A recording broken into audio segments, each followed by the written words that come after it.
FB TV. Përshëndetje të gjithëve. Unë që po ju flas, jam 22 vjeç dhe kam një histori që ndoshta i ka ndodhur edhe ndonjë tjetri, por për mua ishte fiks si ato gjërat që ndodhin krejt papritur. Po ju a them troç, ashtu siç e bëjmë muhabetin me shokët në kafe, pa u futur në fjalët e mëdha apo në filozofi boshe. Nëna ime kishte një shoqe të ngushtë që vinte pothuajse çdo 2 ditë tek ne. Ajo ishte 40 vjeçe, dhe kur them 40, mos e mendoni si ndonjë grua të lodhur nga jeta. Kur ishte e re, kishte fituar kurorin e misit në qytetin tonë. Të gjithë e njihnin për atë punë, dhe atë bukurinë e kishte mbajtur tamam ashtu. Ishte e gjatë, e hollë, me fytyrë të pastër dhe vishe gjithmonë me një lloj thjeshtësie që e bënte të binte edhe më shumë në sy. Sa herë që ajo vinte në shtëpinë tonë për të pirë kafe me nënën, unë se lija rastin të me ikte. Gjeja gjithmonë një sebeb për të futur në sallon e për ta ngasmuar. Po pse rri me nënën time tërë ditën? I thosha duke u mbështetur tek dera. Ti je për ndonjë xhiro nga liçeni që njerëzit të thyen qafen duke të parë nga pas, e jo të rrish duke pirë macchiato tek divani ynë, i thoja unë. Nëna me bërtiste me thoshte pusho ti rrugaç, kurse ajo vetëm qeshte më të madhe. Nuk me merrte asnjëherë seriozisht. Iko djalë, më thoshte ajo duke qeshur. Shiko atje tek librat, sepse ti je i vogël akoma për këto muhabete. A në fakt, unë kisha mbushur 22 vjet. Biseda jonë gjithmonë kështu përfundonte. Unë hidhja ndonjë fjalë, ajo e kthente në shaka dhe me kalonte sikur unë me të vërtetë isha 10 vjeç. Por gjërat do të merrnin një kthes nga një situatë që as unë nuk e kisha planifikuar. Unë kisha një shoqe kursi në universitet, një gocë rreth moshës sime. Ishte shumë e bukur dhe e mbajtur. Ishim thjesht shok, asgjë më shumë. Një të diel pas dite, koha ishte shumë e mirë dhe dolëm për xhiro nga parku i madh i qytetit. Po ecnim aty tek pjesa e liçenit, e po qeshnim me zë të lartë sepse ajo po më tregonte një histori nga shkolla me një shokun tonë. Unë e kisha hedhur dorën tek supi i saj krejt lirshëm, ashtu siç rrin shokët. E në atë moment e kthej kokën nga e djathta. Tek një nga stolat aty pranë ishte ulur shoqja e nënës ime. Pikërisht ajo. E kishte nxjerrë një libër, por nuk lexonte asgjë. Po më shikonte mua dhe shoqen time drejt në sy. Unë qesha, hoqa dorën nga supi i gocës dhe i bëra me dorë nga larg në shenjë përshëndetje. Por ajo nuk po qeshte më. Vetëm tundi kokën fare pak si me detyrim dhe ktheu syt përsëri nga liçeni dhe nuk më shihte. Fytyra i ndryshoi komplet. Shihej mirë që nuk i erdhi as pak mirë që me pa më atë gocën, por unë nuk dija asgjë. Të nesërmen pas dite, ajo erdhi prap tek ne. Nëna ishte në kuzhinë, po bënte ca punë, ndërsa ajo po rrinte tek salloni duke parë televizor.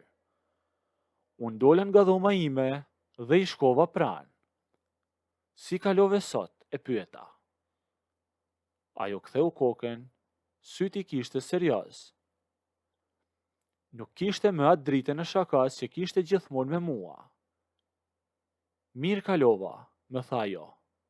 Po ti si duket, po kalon edhe me mirë. Dole më atë gocën djetë tek parku. Ishte gocë e bukur, më tha ajo. Në fakt me erdhi për të qeshur, po e mbajta veten. E kuptova direkt që po e ngacmonte ai muhabet. Shihja shenja xhelozie tek ajo. E kam shoqe kursi, ja ktheva unë. duke i qëndruar ftohtë. Dolëm ta aeroseshim pak. Shoqe, po dorën e sopja kishe hedhur shumë fort, ma ktheu ajo direkt, e pak si me inat. Në atë moment, mundes një lampë në kokë. Ajo gruaja që më thoshte, je akoma i vogël, po vriste mendjen se me kë kisha dal dhe ku e mbaja dorën. Aty unë i dhash drejtim tjetër krejt lojës. Në vend që ti hidhesha e ta ngacmoja prap, bëra të kundërten. E po të rinj jemi, i tha shkurt. Nuk do të rrim vetëm gjithmonë, do të gjem edhe ne diken, i thash unë. U ktheva dhe ika në dhomë, duke e lënë atë pa fjalë në mes të sallonit. E ky ishte Chelsea. Në vend që ti tregoja interes, po tregoja që unë mund të shkoja edhe diku tjetër. Kaluan ja 2 javë kështu, me fjalë të hedhura nga larg dhe shikime që zgjasnin me shumë se herëve të tjera. Një të njëjte, nëna ime kishte bërë një tepsi me burek dhe ndau në 2 pjesë. Çoja pak këtë pjatën shoqes ime tek shtëpia e saj, më tha. I thash po përtoj, me duhet të shkosh tha, sepse ma ka kërkuar dhe nuk ka kuptim që mos ja dërgoj gjysmën e byrekut. Shtëpina jo e kishte një 10 minuta larg nesh. Unë shkova, i rash ziles e ma hapi deren. Ishte veshur me ca rroba të thjeshta shtëpie, pa u lyer fare, por prap ngjante si një pikturë. Bukuria e saj ishte e lindur, e jo e bërë me zor. E pas ke sjell byrekun, me tha ajo. Hyr brenda se po të bëj një lëng frutash. U futa, e shtëpia e saj ishte shumë e qetë. U ula tek tavolina e kuzhinës. Ajo preu një copë byrek aty në këmbë, piu pak ujë dhe pastaj me solli gotën e lëngut. Ul përballë meje. E për disa sekonda nuk foli asnjëri, as unë as ajo. Po shoqja e parkut, ku është sot? Me tha ajo papritur. Po e bluante ende atë të gjë në mendje. Unë piva pak lëng, e lash gotën e tavolinë dhe i thash. Përse e mban mendjen tek ajo? Jo tha, mua s'më fare mendja tek ajo. Por nuk i mbajti syt tek unë. Nuk kishte guxim as të më shikonte në sy. Shikonte fundin e tavolinës. Unë ngrit nga karrigja me pretendimin për të marrë një pecet tek banaku tjetër. E në momentin që kaloj, ngjitur me karrigen time, nuk e lash të ikte. I kapa dorën lehtë, jo me forcë, e jo duke tërhequr me vrull drejt meje, vetëm e kapa sa për të ndalur. Dora asaj ishte e ngrohtë. Ajo ndaloi aty në këmbë, pa bërë asnjë hap para. Ngriti syt dhe tashmë me pa drejt, por nuk po qeshte më, e as nuk po më thoshte të ikja.